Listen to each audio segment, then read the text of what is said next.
উদ্ভট অঙ্গভঙ্গির মাধ্যমে সংবাদ উপস্থাপনা করে বেশ আলোচনায় রয়েছেন ভারতীয় সংবাদ মাধ্যম রিপাবলিক বাংলার এক উত্তেজিত সাংবাদিক।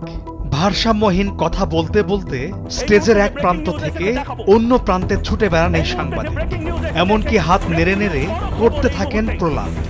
জোর গলায় নিজের মতামত চাপিয়ে দেন অন্যের ঘাড়ে।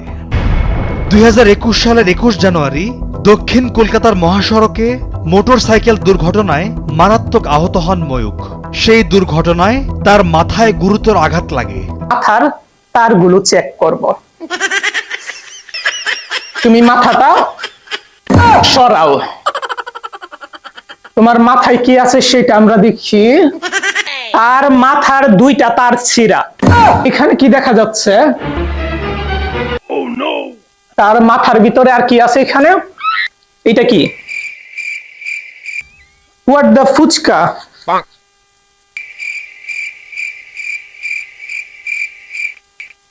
পাতা। এখন বুঝলাম এই হকার সাংবাদিক কি জন্য এত বেশি কথা বলে, এত উল্টাপাল্টা কথা বলে। এই যে শুকনা পাতা, এই শুকনা পাতা সে কিভাবে আমি তো জানিও না, হাতের তালুতে রাইখা এইভাবে গৈসা সিগারেটের ভিতরে ভইরা টানে। এইটার জন্য সে উল্টাপাল্টা কথা বলে। আমার আর কি আছে? আর কিছু আছে? ব্রেন আছে নাকি অন্য কিছু?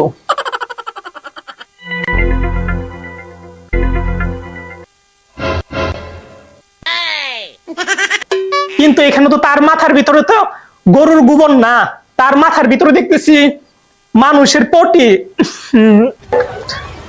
তার জায়গাটা আমি জায়গা মতো রাইখা দিই। তারে মানুষ করা আমাদের পক্ষে সম্ভব না। ভাই তুমি তোমার জায়গা মতো গিয়া থাকো। যাই হোক, আমরা তার মাথার তারটা লাগাই দিই। তার লাগানোর পর আমরা দেখবো যে তার পাগলামি ঠিক হয় কিনা। তারটা লাগাই দিলাম।